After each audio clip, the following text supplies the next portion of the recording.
Hello students and welcome back once again. This is your science teacher here, and this time I am here with the fourth chapter of grade 7 science NCERT textbook, that is heat.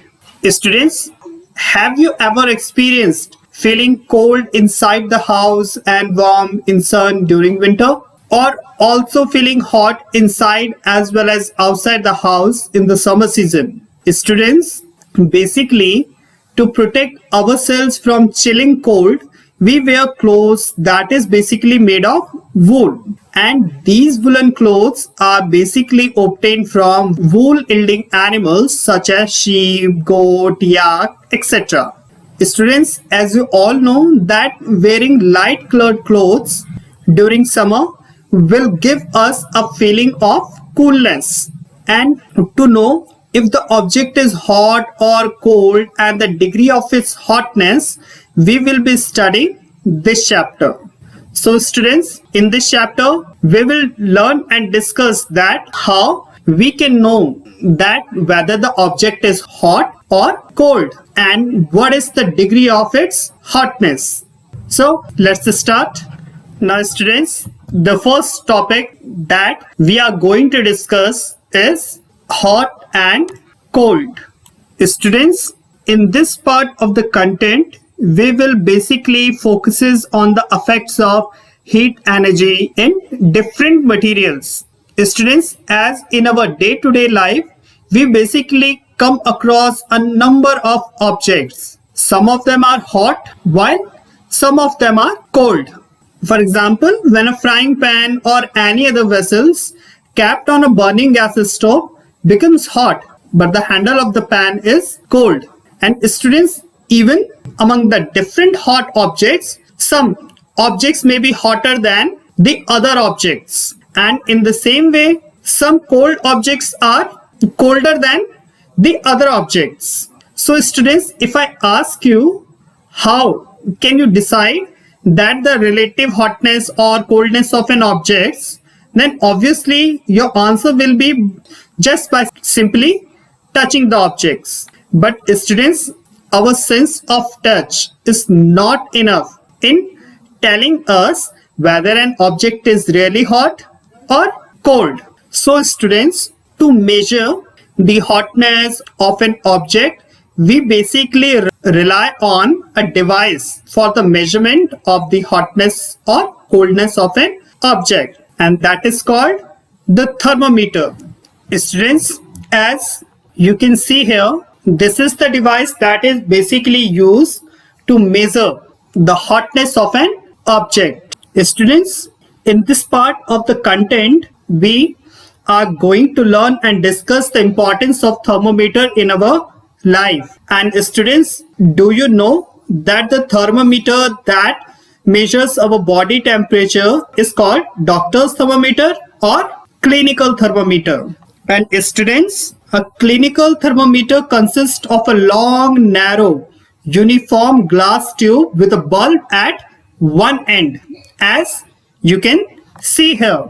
This part of the thermometer is called a bulb. And students, this bulb contains mercury, which is the main source of measurement of hotness of an object. And students, if you look carefully here in this image, then you will find here that there are basically two types of scale on this clinical thermometer. The first one is 35 to 40 degrees Celsius, and the next one is from 94 to 108 degree Fahrenheit. Students, the mercury level in the bulb basically rises up in this fine thread-like portion of the thermometer, and it therefore indicates the temperature of an object. And students, you can measure the hotness of an object by reading the scale given on the thermometer. And students, do you know that the normal temperature of the human body is 37 degrees Celsius, or we can say between 35 to 45 degree Celsius. Students, this clinical thermometer has a small sharp kink or curve, as you can see here, present near the bulb, and this kink or curve prevent the mercury level falling down on its own in the thermometer. Students, now the question is that how can we use the clinical thermometer? So students, in this section you will learn that how to use the clinical thermometer. So let's start. Students, firstly we have to wash the thermometer with an antiseptic solution in order to prevent enter germs from an infected person to healthy person. And students, the next thing that you must keep in your mind that before using the thermometer, you must give it a few jerks in order to bring down the level of mercury below 35 degrees Celsius.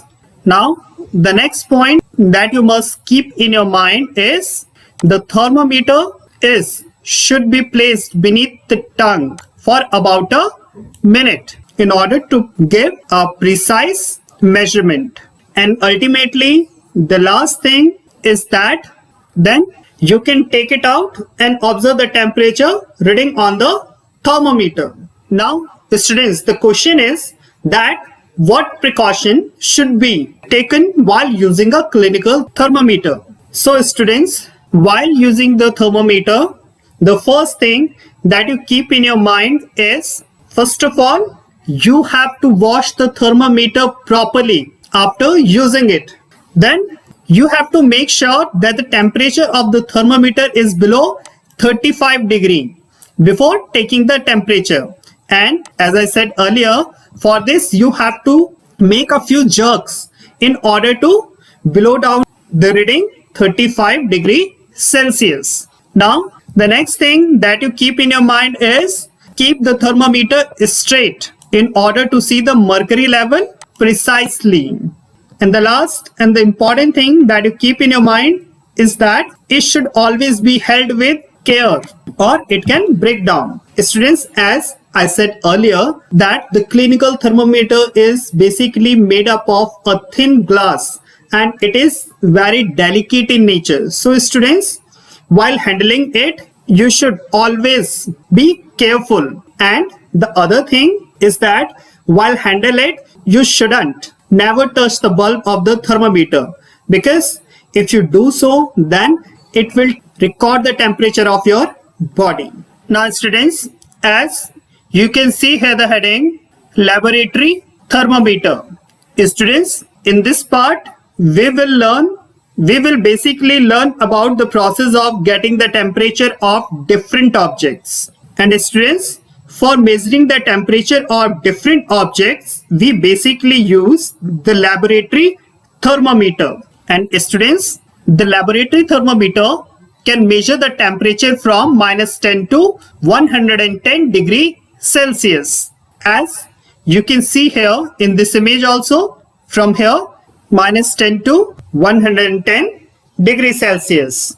And students, remember, we do not use a clinical thermometer for measuring the temperature of other objects, and also not be used laboratory thermometer for the human body. In both cases, we use a separate device to measure the temperature. Now students, as you can see here, the laboratory thermometer also has a glass bulb over here, and it also has mercury in this glass bulb as in the case of clinical thermometer. Now students, before using a laboratory thermometer, you must keep some things in your mind. So in this section, we are going to discuss that what precaution should be taken when using a laboratory thermometer. So the first thing that you keep in your mind before using a clinical thermometer is that you have to just follow some basic precaution as that of the clinical thermometer. The next thing, that you should always hold the laboratory thermometer in a straight upright position without tilting it, as shown in this figure. You have to just hold it straight. Now the next point the bulb of the thermometer should never touch the surface of the container in which the substance is kept. As you can see here, students, the bulb of the clinical thermometer must just above a little bit from the surface of the container. Now, students, the last thing that you keep in your mind is the bulb of the clinical thermometer should be completely immersed in the substance so that it covers the bulb from all sides. Now, students, the next topic is digital thermometer. Students, as we already learned and discussed in our earlier section that clinical thermometer is very delicate in nature because it is overall made up of from fine glass. So sometimes it is very difficult to handle it. So students, nowadays in markets, digital thermometers are also available to use. As you can see here, these all are clinical thermometer and they are all digital thermometer. And students, this type of thermometer doesn't contain mercury and it directly displays the correct temperature on a display screen. As you can see here, this one is the display screen where basically the temperature of an object is recorded. Now students, the next topic is the transfer of heat. Students, this part of the content will help you to understand the various method of heat transfer.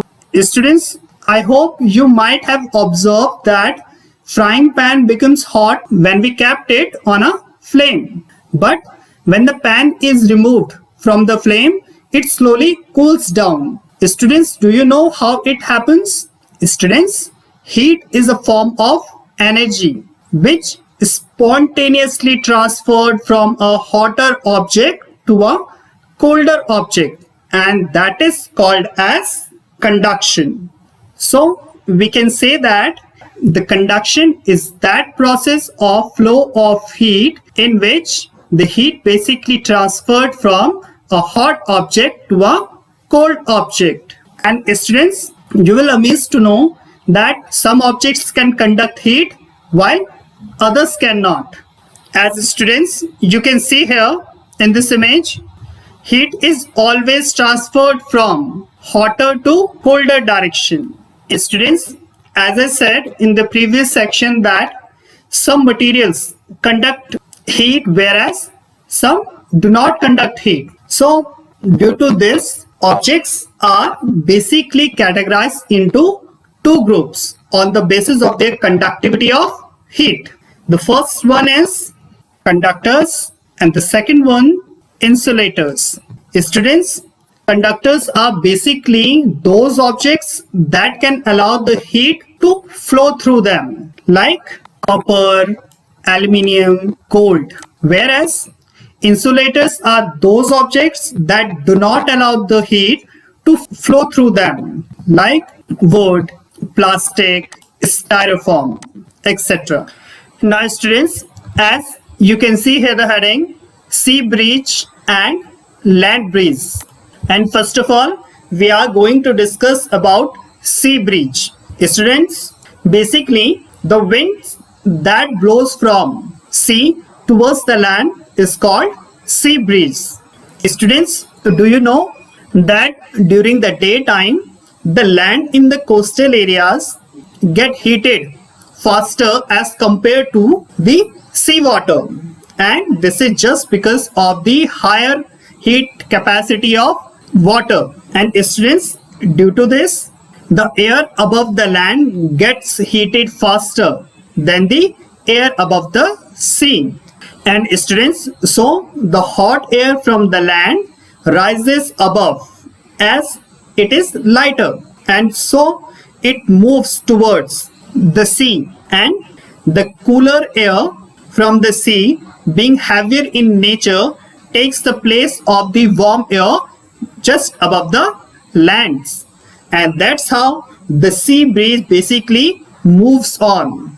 As you can see here in this image also, the air just above the land is heated faster as compared to the air just above the seawater. And as I said, why this happened?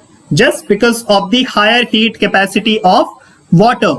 And due to lighter in nature, the warm air moves towards the sea, and the cold air just above the sea, being heavier in nature, take place the hot air on the land. And that's how this whole process is going on, and this process is known as sea breeze. Now students, the next process is land breeze. Students, this process of land breeze take place for the duration of the night, and it is basically just reverse of the sea breeze.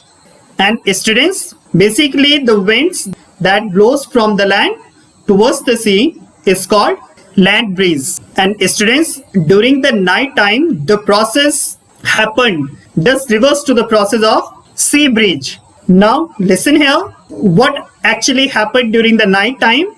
Students, during the night time, the land in the coastal areas gets cooled down faster as compared to the sea. And as you all know the reason, because lower heat capacity of land, and that's why it cools down faster. But the air above the sea is hotter, being higher heat capacity of water. So the warm air just above the sea, being lighter in nature, move towards the land. And students, the cold air just above the land, being heavier in nature, takes place of the warm air just above the sea. And that's how the wind blows from the sea towards the land. And students, this results in the land breeze. Now students, as you can see here are some questions to discuss. So let's discuss them one by one. The first one is, why do we wear light colored clothes in summer?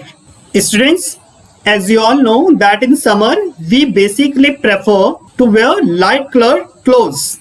And why we do so? Because the light colored clothes reflects most of the heat back into the environment, and that keeps us cool during the summertime. And that's why we prefer light colored clothes as compared to dark colored clothes in summer.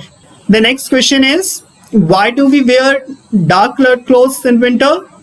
Students, the dark color absorbs more heat as compared to light color, and therefore we feel comfortable with dark colored clothes in winter. The next question is, how do woolen clothes keeps us warm? Students, as you all know that in the winter we basically like to wear, or we usually wear woolen clothes, because woolen is a poor conductor of heat. Moreover, there is air trapped in between the wool fibers, and this air prevents the flow of heat from our body to the cold surroundings. So we feel warm. And students, similarly, two thin blankets provide more heat than one thick blanket, because the air that trapped in between the two thin blanket act as an insulator, and thus prevent the heat from the body to move out in the environment. Now students, that's all about your chapter number 4, and with this topic here your chapter number 4 is completed. Now I will be come back soon with another chapter. Till then, stay home, stay safe and stay healthy.